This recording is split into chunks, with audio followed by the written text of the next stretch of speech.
ขึ้นเกียร์พิเศษครับ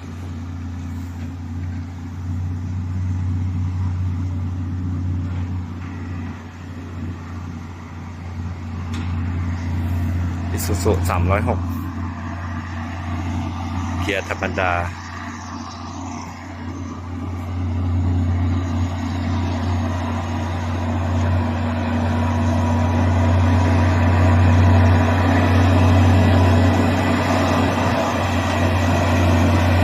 โดยสีพลัง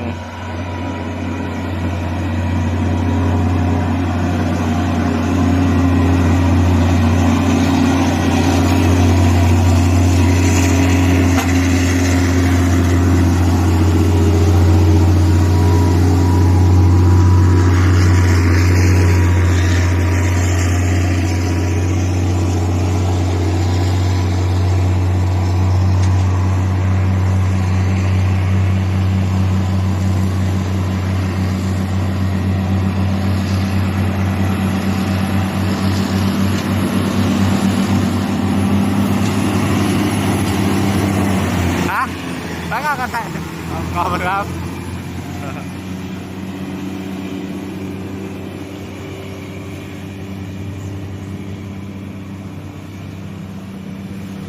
แล้ว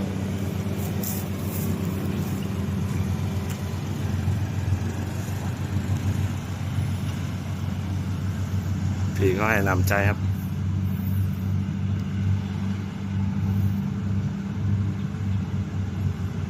เบนซินกลิ่นแรงมากแล้วอุ้ยแซงเรียบร้อย36 36โดนแซงซะแล้ว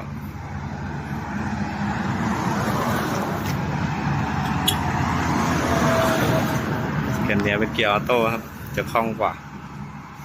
แต่เครื่อง360เหมือนกันแต่สแกนเนียเครื่องเขาใหญ่กว่านะสีเป็นหมื่นนะเมื่อไหร่จะโผล่เนี่ยไปแล้วเรียบร้อยโอ้โห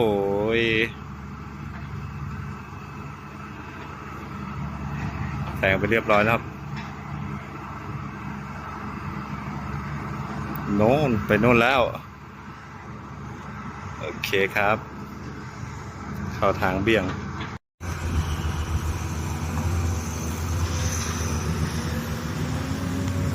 DC Oil ครับ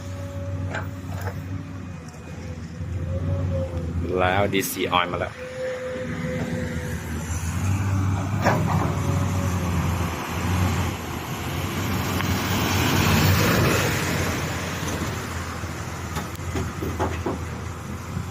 ถนนโล่งอยู่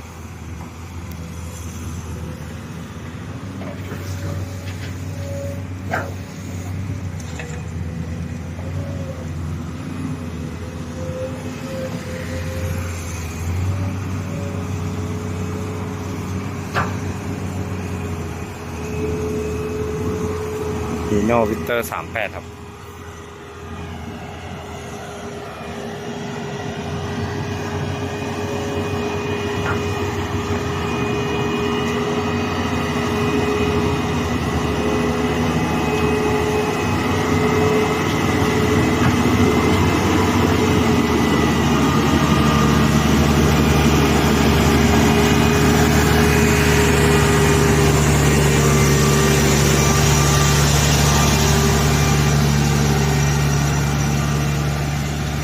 เรื่อยๆตามสไตล์ครับฮีโน่สกลนคร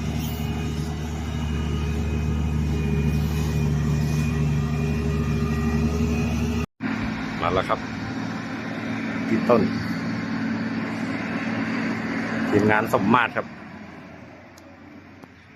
ใส่พิเศษไปเลยตามด้วย B&B แล้วก็ทีมงานชลสิทธิ์ครับมาเรื่อยๆ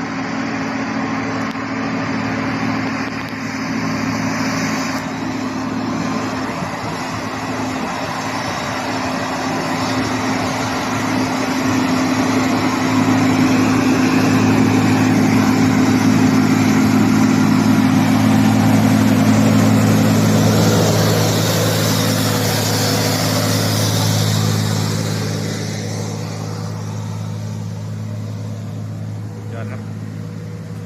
ไปแล้ว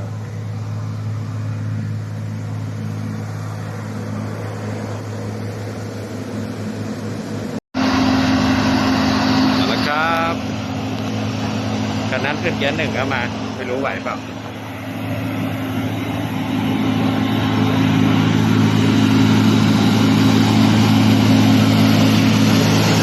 คันหลังขึ้นเกียร์หนึ่งอ่ะ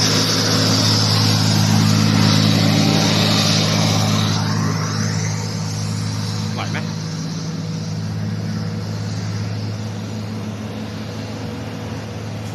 อ๋อน่าจะสับพิเศษแล้วเกียร์ช้าแล้ว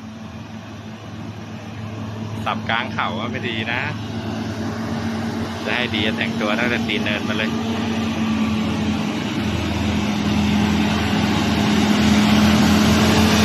มาสับเกียร์ข้างบนหน่อยนะเจอไหม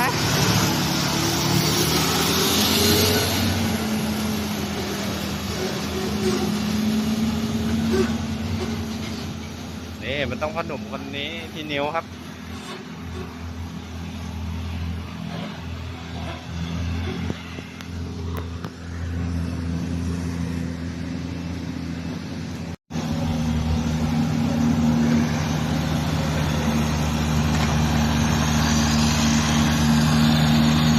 พี่นิ้วแบบชิวๆแค่นี้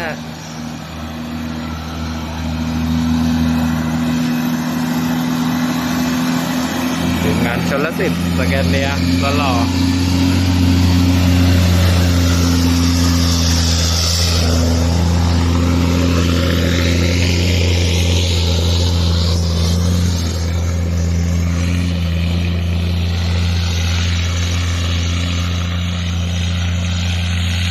ไปแล้วเหลืออีกคันหนึ่งสวัสดีพี่ชาตรีครับ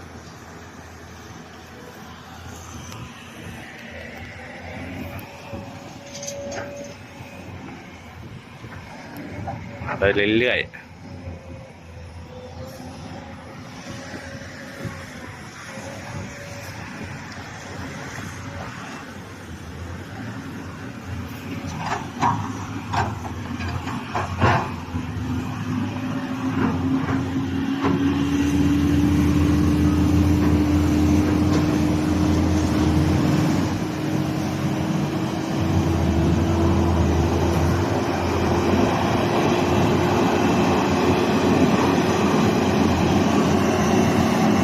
แกน่าจะกดล้อเยอะเกินไปล้อหน้ามันลอย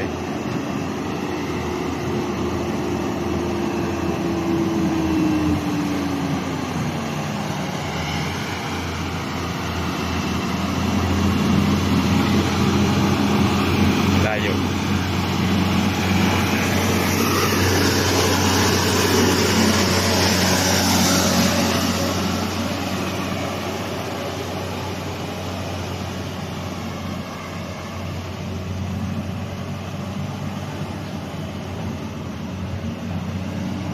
ถอดไปแล้วครับ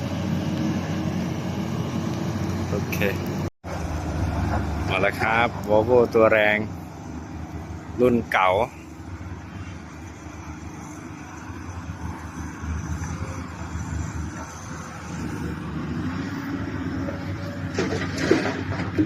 เกียร์หนึ่งน่าจะชิวรุ่นเนี้ย